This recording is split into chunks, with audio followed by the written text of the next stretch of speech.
We've had some preliminary trials happening in Nevada and a lead up to a trial for the Bundy family. And of course, InfoWars was there. I was there on the ground at the wash as this happened.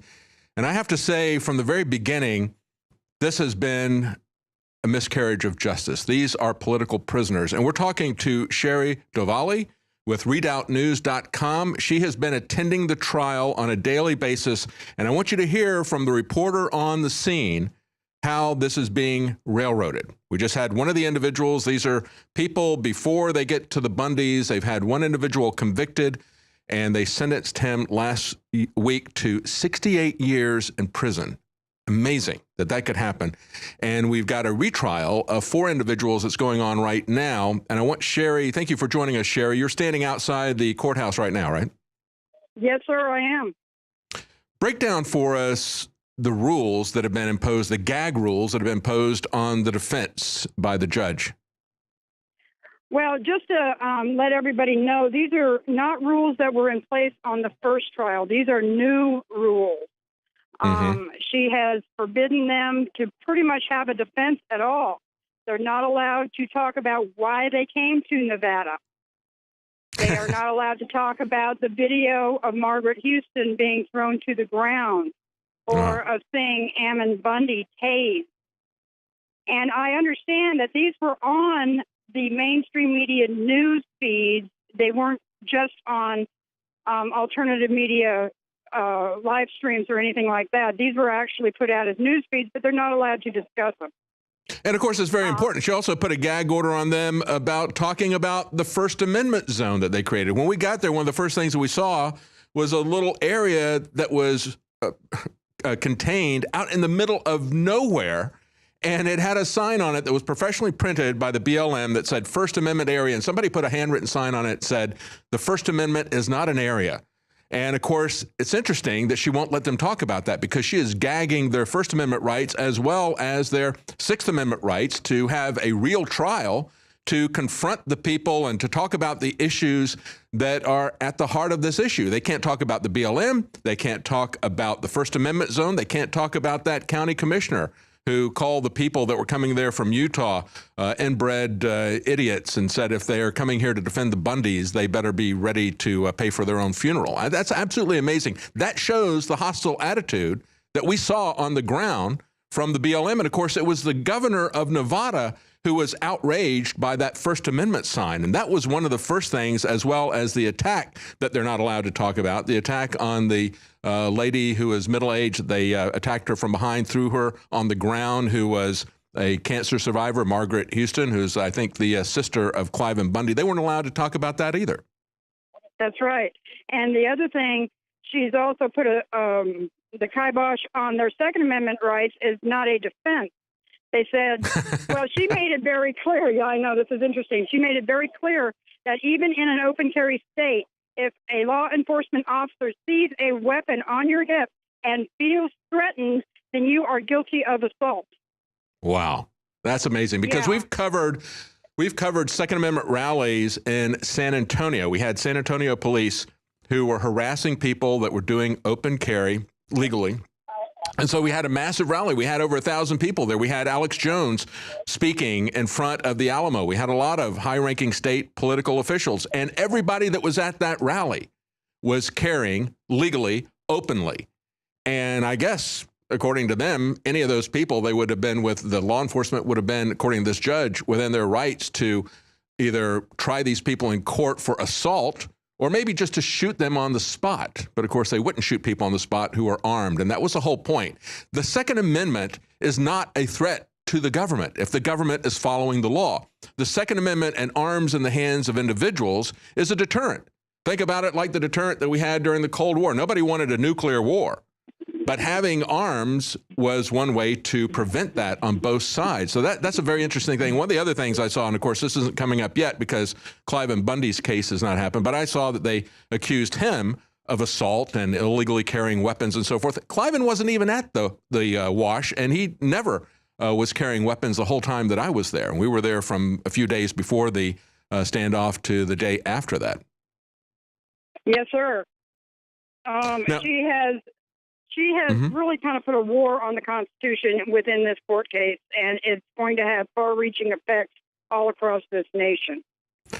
And I want to talk about how this really, the heavy-handedness of the judge as well as the prosecutors in this, not only have they gagged them from putting these events into context or talking about the specifics of it, but you wrote an article, Prosecutors Seek Sanctions Against Defense Attorneys, and this is part of this Bunkerville retrial of the 4 individuals.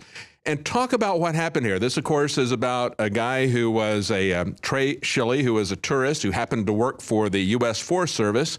He saw this event beginning on the road. He got out of his car, started taking pictures. He took some of the famous pictures of individuals who are prone on the bridge above, and they asked him if he felt fear. Go ahead and take it from there, Shari. Yes, it seems to be the pretty obvious question.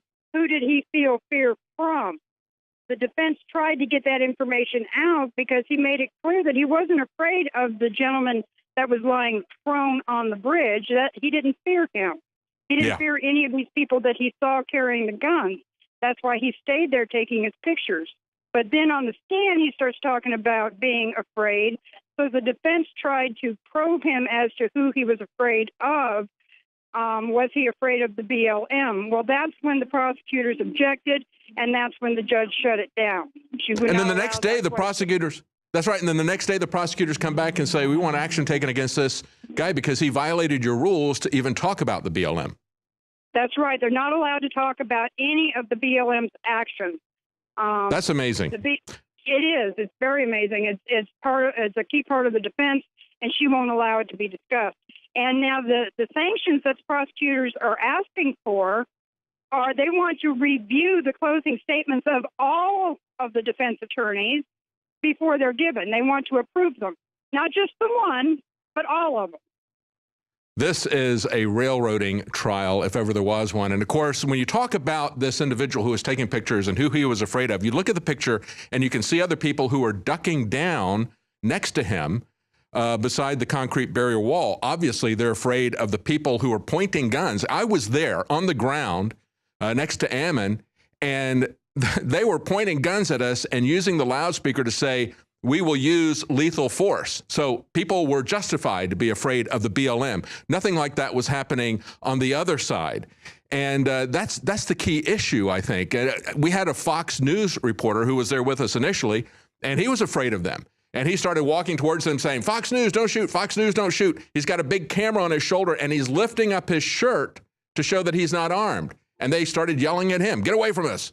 I mean, that was the situation that was going on. Those people were afraid, and they were talking about how they're going to use lethal force. That is the context that this all needs to be looked at. And in spite of that, we only had a couple of individuals who even had guns that were out of their holsters.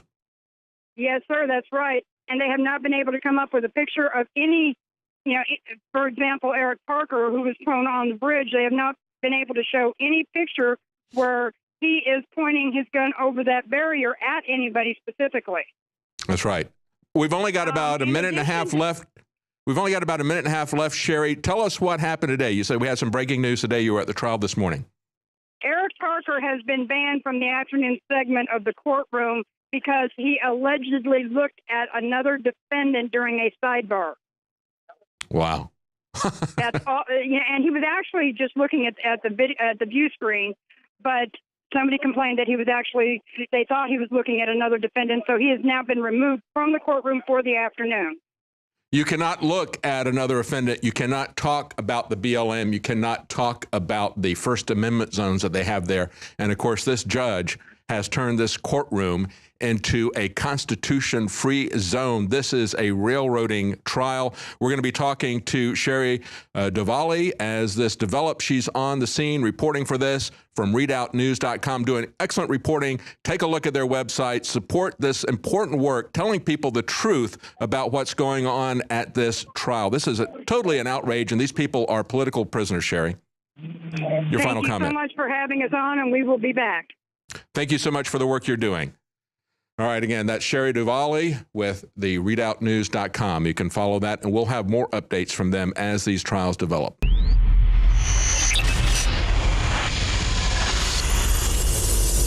As most of you already know, I am a voracious consumer of news and information. And in the last 4 or 5 years, doing more and more research, I came across the fact that the elite, the establishment, the science community is fully aware of the fact that our ancient ancestors, in many cases, had much better nutrition than we do today. And our ancient ancestors sought out the bones of the animals that they were hunting, killing, and then processing, and that they went for the bones first, knowing that they were full of the vital essence in the marrow, but also in the bone structure itself. And so I set out working with the top formulator in the country to develop Caveman, but to not just have concentrated bone broth from chicken, but 7 other superfood ingredients known for cleansing and supercharging the body. InfoWars isn't just fighting the globalist. We're getting results, and we're expanding in the face of the complete media assault and winning because of your support, because of you praying for the broadcast, because of you buying the products and financially supporting the transmissions. So please secure your Caveman today at InfoWarsLife.com or by calling toll-free 888-253-3139.